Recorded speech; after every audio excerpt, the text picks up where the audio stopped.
काशी के शिवाला घाट स्थित अपने भवन में जगन्नाथ रत्नाकर जी रहा करते थे। वे शौकीन बहुत थे, आंखों में सुरमा लगाते थे और काजल की एक लकीर दोनों नेत्र के दोनों कोरों के पास फैली रहती थी। उन्होंने ब्रज भाषा में उद्धव शतक नाम की रचना की। उद्धव शतक में 100 छंद हैं और यह ज्ञानी उद्धव की चेतना का, ज्ञान का उसमें विस्तार है। ज्ञान की साधना के प्रमुख थे उद्धव जी, और एक बार यमुना में स्नान करने के लिए उद्धव जी के साथ कृष्ण गए। वहाँ पर उन्होंने स्नान करते समय कमल के एक पुष्प को देखा जो आधा खिला था, आधा मुरझाया था। कृष्ण उससे आहत हुए और वह मूर्छित सा होने लगे। किसी प्रकार उनको साहस दे करके और उद्धव जी ने बाहर निकाला। जब उद्धव जी वहाँ बैठे तो कृष्ण को संदेश देने लगे, उपदेश देने लगे कि आप जो सगुण के फेर में पड़े हुए हैं उसको त्यागिए, त्यागिए, क्योंकि गोपियों का मोह, ब्रज का मोह, लताओं का मोह, कुंजों का मोह, राधा का मोह यह उचित नहीं है। ज्ञान मुख्य है, ज्ञान की धारा में आना चाहिए, ज्ञान की दिशा पकड़नी चाहिए। ज्ञान ही पूर्ण है, ज्ञान ही बोध है, ज्ञान ही सब कुछ है। कृष्ण उनकी चर्चा सुनते रहे, ज्ञान की धारा में प्रवाहित होते रहे, किंतु उनका मन हमेशा अछूता रहा ज्ञान की धारा से। वह तो गोपियों के प्रेम, राधा के लगाव और नंद बाबा की गायों के साथ गमन, संचरण, माँ यशोदा का प्यार, उनके द्वारा दी गई दही, घी और मक्खन का आहार और ब्रज की गलियों में विचरण करते समय दूसरों के घरों में भी आहार ले लेना, दूध का, दही का, मक्खन का, और उसे खाना, कभी पकड़े जाना और फिर बाल स्वभाव के अंतर्गत उसे मना करना, माँ यशोदा के द्वारा दंडित किया जाना, और दंडित होते समय जब यह मुख को दिखाना तो पूरा ब्रह्मांड दृष्टिगत होना, माँ यशोदा का आश्चर्य में पड़ जाना, चकित हो जाना, यह मोह था ब्रज का, यमुना के तटों का, यमुना के प्रवाह का, ब्रज की गलियों का, और वह मोह उनके भीतर व्याप गया था। उन्होंने कृष्ण को बार बार जब ज्ञान का बोध कराया तो उन्होंने यह कहा कि उद्धव जी आप जाओ, एक बार आओ। उन्होंने यह कहा, यानी जगन्नाथ रत्नाकर जी प्रारंभ करते हैं तो ये कहते हैं कि एक बार आओ धारी गोकुल गली की धूरी, अतव ये नीति की प्रतीत कर लइए हम। एक बार आओ धारी गोकुल गली की धूरी, अतव यह नीति की प्रतीत कर लइए हम। मन सो करेजे सो, श्रमण सिर आखिन सो, उद्धव तिहारी सीख भीख कर लइए हम। मन सो करेजे सो, श्रवण सिर आखिन सो, उद्धव तिहारी सीख भीख कर लइए हम। एक बार आओ धार गोकुल गली की धूर, तब ही नीति की प्रतीत कर लइहे हम। अब मन सो करेजे सो श्रवण सिर आँखिन सो, उद्धव तिहारी सी भीख कर लइहे हम। जगन्नाथ रत्नाकर जी का जो उद्धव शतक है पूरा जीवंत दर्शन है, जीवंत दृष्टि है कृष्ण की भक्ति की, राधा की भक्ति की, राधा की वेदना की, राधा की तड़प की, ब्रज की गलियों की, कुंजों की, गायों के साथ संचरण की और पालन की, ग्वालों के साथ खेलने की, माँ यशोदा की डांट की, दुलार की, प्यार की, यह भावना उनमें निहित है। इसी नाते उद्धव जी को यह संदेश देते हैं कि केवल आप गोकुल गली की धूल को छू करके चले आइए, तो आपकी इस नीति को, आपके इस ज्ञान को मैं मन से, करेजे से, और श्रवण मैंने कान से, और फिर आँख से भीख के रूप में ग्रहण करूँगा। अब जो ग्रहण किया जाता है शिक्षा का, सीख का, तो पहले मन से होता है और फिर श्रवण से होता है, मन से, कलेजे से मन हृदय से होता है, मन से होता है, कलेजे से होता है, और श्रवण से होता है मन कान के जरिए हो कर लेंगे, और आँखिन से। और उद्धव तिहारी सीख है, उद्धव आप जो सीख दे रहे हैं उनको मैं स्वीकार कर लूँगा। उद्धव तिहारी सीख भी कर लेंगे। इस प्रकार सीखने की प्रक्रिया का दृष्टिकोण उद्धव शतक के इसमें मिलता है कि अगर सीखना है तो मन से सीखना है, श्रवण से कर्ण से सीखना है, और सिर से सीखना है, आँखों से सीखना है, मन से, करेजे से, श्रवण सिर आँखिन से। और जो तुम शिक्षा दे रहे हो कि उसको मैं भीख के रूप में स्वीकार कर लूँगा।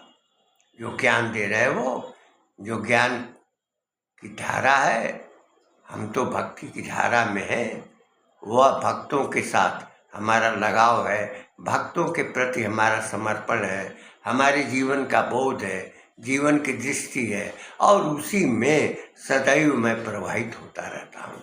मुझे ब्रज की गलियाँ याद आती हैं, मुझे नंद बाबा की गायों का चराना याद आता है, ग्वालों के साथ खेलना घूमना आता है, कदम की डालों पर चढ़ करके और यमुना में कूदना आता है, और साथ ही स्पर्श की दृष्टि से निकटता भी उसी में रहती है। तो जो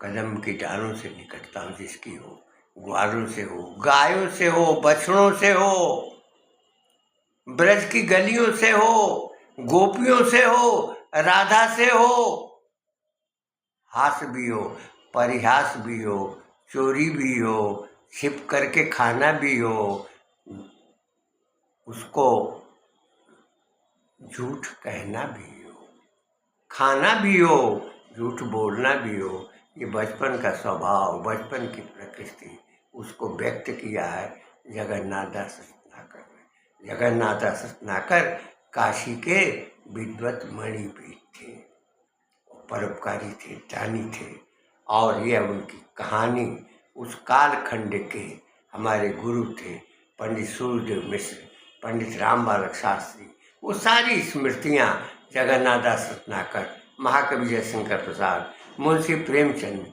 के संबंध में जो उनका संपर्क क्षण था, उससे मुझे प्राप्त हुआ, मुझे बोध हुआ, ज्ञान हुआ। जगन्नाथ दास रत्नाकर की दृष्टि, उनका ज्ञान, उनका आदेश, उनकी दृढ़ता, उनकी कठोरता और उनकी रचनाओं की बाध्यता सुनने के लिए होती थी। यहाँ स्पष्ट है कि सीखने की प्रक्रिया एक तो मन से होती है, दूसरी करेजे से होती है, तीसरी श्रवण से होती है, चौथी सिर से होती है और आँख से होती है। मन से, करेजे से, श्रवण सिर आँखें, मन से, कलेजे मन हृदय से, श्रवण मन कान से, सिर से और कान से और आँखों से सीखने की प्रक्रिया होती है। सीखना मन और बुद्धि का समवेत रूप है, लेकिन विद्या आत्मा और बुद्धि का समवेत स्वरूप है, जिसमें विवेक भी निहित होता है। विद्या के अंतर्गत ब्रह्म ज्ञान होता है, विद्या के अंतर्गत ज्योतिर्ज्ञान होता है, विद्या के अंतर्गत ग्रह ज्ञान होता है, विद्या के अंतर्गत तत्व ज्ञान होता है, विद्या के अंतर्गत जगत संसार उसका दृष्टिबोध रहता है। और विद्या व्यक्ति को सुदृढ़ बनाती है, संस्कारित करती है, संस्कारशील बनाती है, व्यक्ति के भीतर विनम्रता आती है, व्यक्ति के भीतर विवेक पैदा होता है। शिक्षा सीखने की प्रक्रिया है, वर्तमान कालखंड में सीखने की प्रक्रिया रही है। अक्षर सिखाना, लिखाना, बोलना, श्रुतलेख बोलना, बच्चों से उसको लिखवाना, यानी उनको सिखाना है, अक्षर का ज्ञान कराना, पढ़ना, फिर पढ़वाना और रटाना। लेकिन विद्या के अंतर्गत जो अभ्यास कराया जाता है वह ज्ञान स्वतः होता है, लेकिन उसकी पूर्ति तब होती है, उसका विस्तार तब होता है जब वह जीवन में संचरण करता है, संचरणशील होता है और उसका प्रायोगिक रूप जीवन के अंतराल में, जीवन के क्षेत्र में विस्तार पाता है।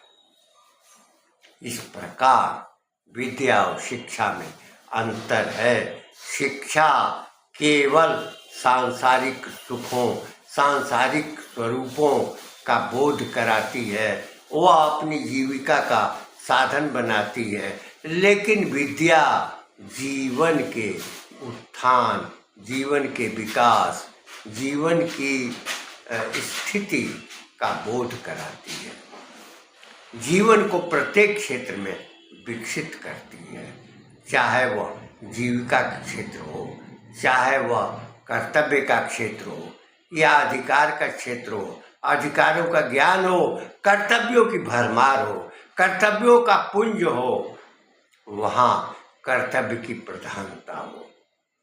अधिकार तो स्वतः मिलता है, क्योंकि कर्मण्येवाधिकारस्ते मा फलेषु कदाचन, जिसके अंतर्गत कर्म ही जीवन है, कर्म ही त्याग है, कर्म ही तप है, कर्म ही तपस्या है। कर्म के द्वारा बहुत कुछ प्राप्त किया जा सकता है, कर्म के अंतर्गत ब्रह्म ज्ञान किया जा सकता है, ग्रहों का ज्ञान किया जा सकता है, ज्योतिर्विद्या का ज्ञान किया जा सकता है, आयुर्वेद का, औषधियों का ज्ञान प्राप्त किया जा सकता है। जीवन की प्रक्रिया, जीवन के बोध, जीवन के स्वरूप को जाना जा सकता है। जीवन जीने की दिशा मिलती है, जीवन जीने का बोध मिलता है, जीवन में ज्ञान का संचार होता है, विद्या का प्रसार होता है, उसकी व्यापकता होती है और वह सदैव अपने जीवन को समुन्नत करता है। लेकिन शिक्षा तो व्यवसाय परक है और वो अपने व्यवसाय के लिए, अपनी जीविका के लिए वह उपाय करती है। सीखने को ही, हम शिक्षा को ही हमने विद्या मान लिया है और उस जो शिक्षा देने वाला है उसको हम गुरु मानते हैं, लेकिन वास्तविक गुरु जो विद्या देता है। प्रारंभिक काल में प्राथमिक विद्यालय में अध्ययन करते समय जो प्राथमिक शिक्षक ज्ञान दिया करते थे वो विद्यात्मक ज्ञान होता था। सबसे पहले वे हमेशा जीवन में गतिशीलता, जीवन में सदाचरण, जीवन में सत्याचरण, जीवन के भीतर बोध शक्ति का बोध कराते थे। उसके अनंतर अक्षर ज्ञान होता था। अक्षर ज्ञान के पूर्व कविता कहानी के माध्यम से बहुत कुछ स्मरण करा दिया करते थे। कविताओं के माध्यम से हम उसको स्मरण कर लिया करते थे और फिर अक्षर ज्ञान में सहायता मिलती थी। लिखते समय हमें ध्यान होता था। उच्चारण ह्रस्व दीर्घ और प्लुत के अनुसार होता था। अध्यापक सजग थे, सतर्क थे और बच्चों के भीतर संस्कार देने के लिए प्रयत्नशील थे। दंत दिखाना, दांत दिखाना और उसे अभ्यास कराना, दांत में उंगली न डालना या कान में उंगली न डालना, इस प्रकार का ज्ञान आचरण प्राथमिक शिक्षा में मिला करता था। यह प्राथमिक अवसर था।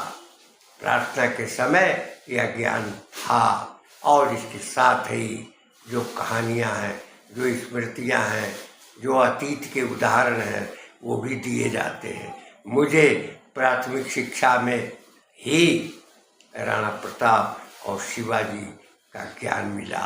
भगवान राम के आदर्श का बोध हुआ। हमने कुछ लिखना सीखा तो जब अक्षर प्रारंभ किया तो हमने राम लिखने से ही प्रारंभ किया। इस प्रकार प्राथमिक संस्थाओं में विद्या से प्रारंभ होता था। अविद्या के द्वारा ही छात्र अधीत करते थे। उसके बाद जब जीवन में संचरण करते थे तो उनके ज्ञान का विस्तार होता था, क्योंकि अनुभवजन्य होता था। जो अधीत जन्य है, जो अध्ययन जन्य है, अध्ययन के द्वारा प्राप्त होता है, अधीत के द्वारा प्राप्त होता है। उसके अनंतर जब हम अनुभव करते हैं, जब जीवन में उसका अनुभव होता है तो अनुभवजन्य होता है। अनुभवजन्य जो ज्ञान है वो हमारे भीतर बैठ जाता है, प्रवेश कर जाता है और जो अधीत है उसकी पूर्णाहुति हो जाती है, वह पूर्ण हो जाता है। इस नाते ज्ञानात्मक जो प्रक्रिया होती है वो पूर्णात्मक होती है। यही कारण है कि जिन ऋषियों ने कभी गुरुकुलों में अध्ययन न भी किया हो, किंतु समाज के भीतर संचरण करते हुए जो उन्होंने अध्ययन किया, उसी अध्ययन का परिणाम था महर्षि वाल्मीकि का रामायण, महर्षि वेदव्यास का श्रीमद् भागवत। इसके अनंतर गोस्वामी तुलसीदास, बांग्ला कवि कृतवास और तमिल कवि कंबन, ये महर्षि थे। गोस्वामी तुलसीदास जिन्होंने वाणी दी और जिन्होंने बोध दिया, दिशाएं दी, ज्ञान दिया, वे कहाँ तक पढ़े थे? इस संबंध में यही कहा जा सकता है कि वो विद्या अध्ययनी थे। विद्या का अध्ययन था, विद्या का बोध था। वो शिक्षा के साथ बाद में जुड़े, विद्या के अनंतर जुड़े। उनका व्यवसाय कोई उद्देश्य नहीं था। उनका उद्देश्य था समाज का सुधार, समाज की दृष्टि, समाज का लोकादर्श, समाज की प्रेरणा, समाज में उदारता, समाज के भीतर आपस में मेल जोल का भाव। लेकिन शिक्षा हमेशा दूर करती है।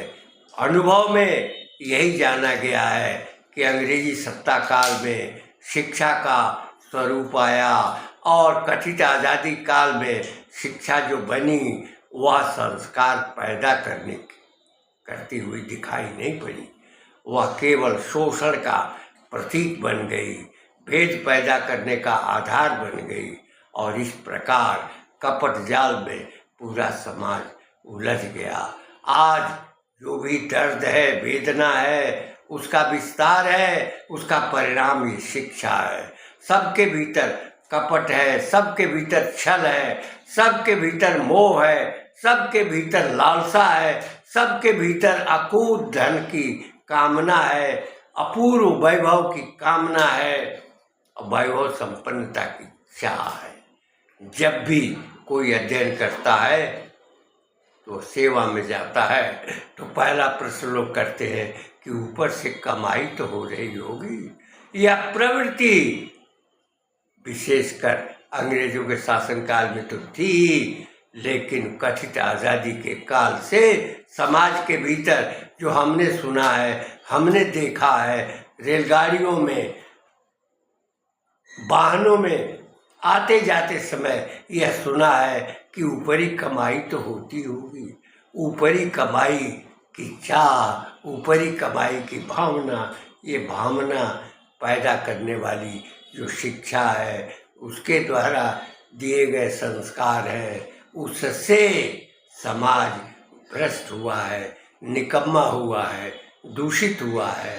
और विशेषकर जो तंत्र है, जो कार्मिक हैं, जो अधिकारी हैं, जो सत्ता का संचालन करते हैं, जिनके हाथ में सत्ता है, वे ही भ्रष्ट हैं। उनका आचरण दुराचरण में परिवर्तित हो गया है। भौतिक सुविधाओं की संपन्नता की चाह है और लालसा है, ऊपर की कमाई की आस है और उससे अपने वैभव को प्राप्त करना चाहते हैं। गरीबी में अपना जीवन बिताने वाला, झोपड़ी में निवास करने वाला और भूखे रहकर भी कभी अध्ययन करने वाला, पढ़ने वाला जो बालक है, किसी प्रकार शिक्षा प्राप्त करता है तो नौकरी के लिए भी रिश्वत देनी पड़ती है, पढ़ाई के लिए भी रिश्वत देनी पड़ती है। यह संस्कार है नेहरू के, गांधी के काल का संस्कार है 75 वर्षों का, जिसका हमने निर्माण किया है, जिसमें हम जी रहे हैं, तड़प रहे हैं, वेदनाओं से लड़ रहे हैं, जूझ रहे हैं, बिलख रहे हैं। वास्तव में आवश्यकता है विद्या, ज्ञान की, बोध की, और आवश्यकता है समाज की सोच की, चिंतन की, समाज के उद्धार की, समाज की सुदृष्टि की, कामना की। इन शब्दों के साथ मैं अपनी वाणी को विराम देते हुए यह कहना चाहूँगा कि भगवान कृष्ण ने उद्धव जी से यही कहा था, हे उद्धव, आपकी जो ज्ञान की धारा है, ज्ञान का प्रकाश है, मैं उसको ग्रहण कर लूँगा। मन से, करेजे से, श्रवण से, मन कान से, सिर से और आँखों से, और जो कुछ भी आप ज्ञान दे रहे हैं उसको मैं भीख के रूप में स्वीकार कर लूँगा। लेकिन शर्त यही है कि आप एक बार जाइए और गोकुल गली की धूल को छू कर सीख के चले आइए, और तब मुझे विश्वास होगा और आपका जो आदेश है, आपका जो संदेश है, आपका जो उपदेश है, उसको मन से, कलेजे से, श्रवण से, सिर से और आँखों से भीख के रूप में स्वीकार कर लूँगा, अपना लूँगा। यही मेरी कामना है।